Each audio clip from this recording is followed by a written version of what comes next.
Good morning, grandkids. Oops, I don't have my mic.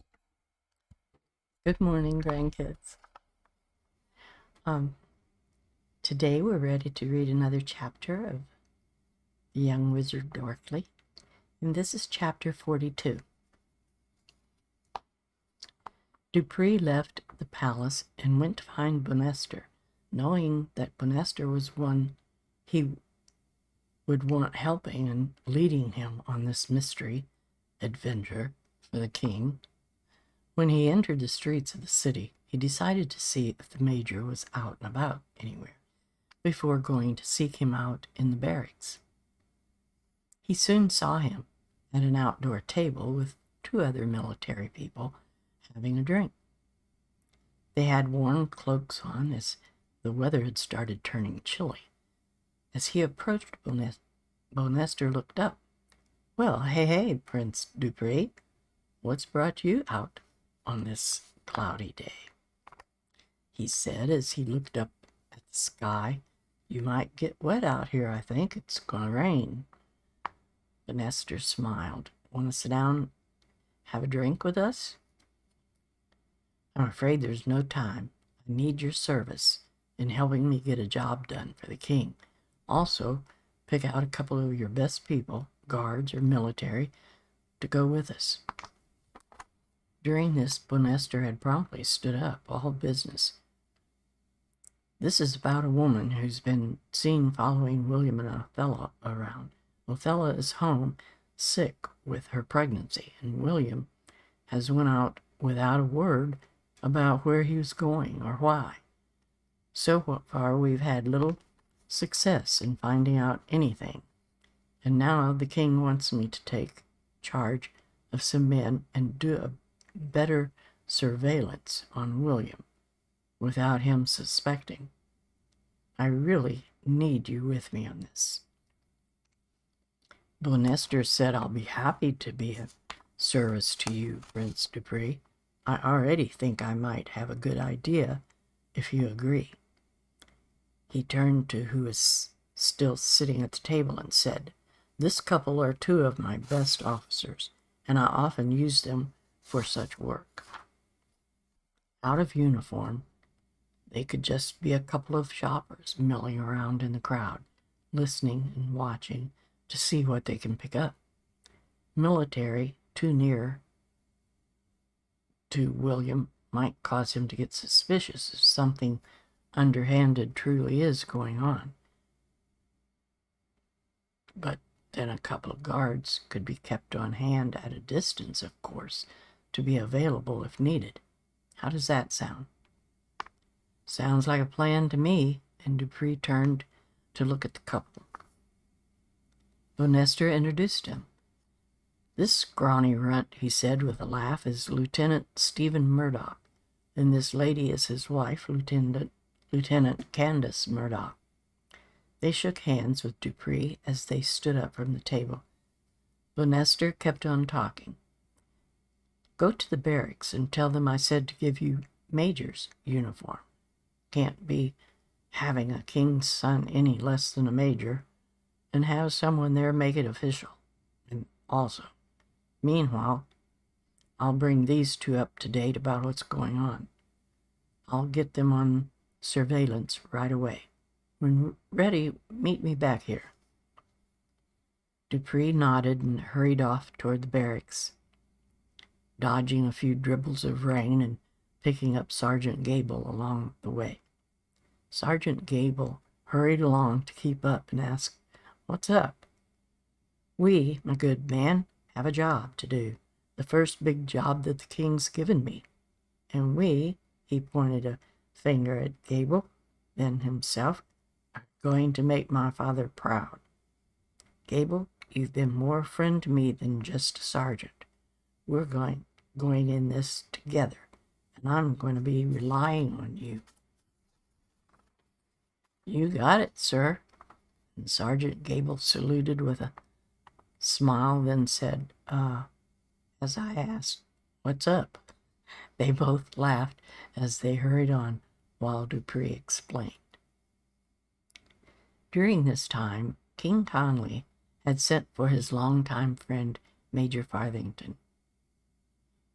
He had been in his military since the very beginning of their past journey to this small country, which Conley had made his own and brazenly became king. He sat waiting and thinking about the past of quite a few years ago. He had been very young, the youngest of several brothers.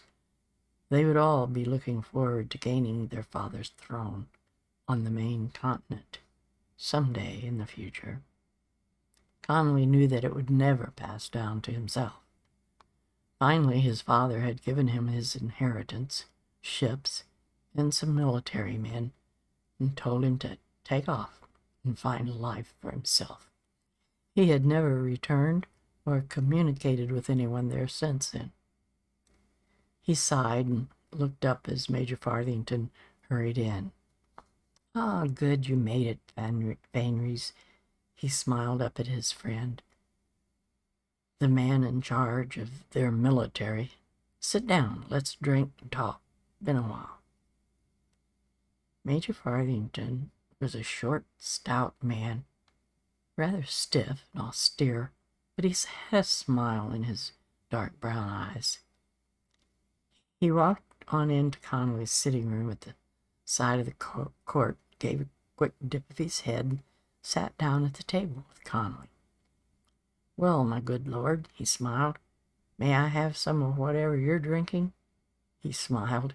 "And next, what has prompted this meeting? Not that I'm not pleased to see you. Been a while, my friend."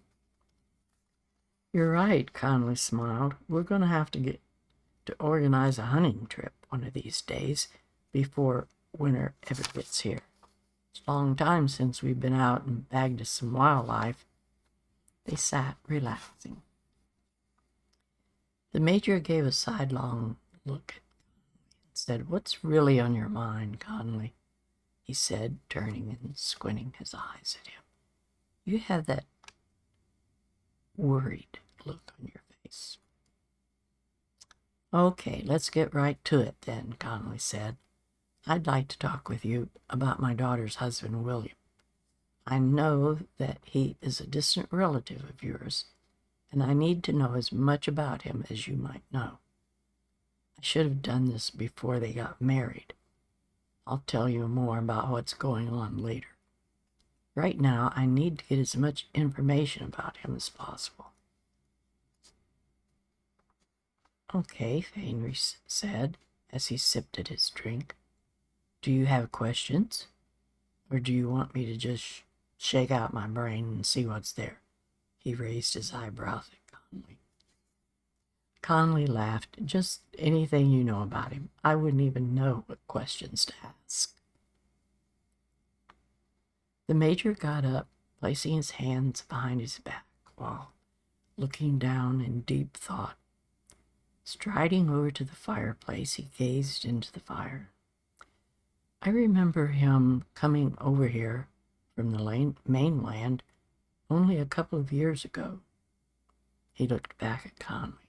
"I ran into him on the street here in the city. Quite surprised me."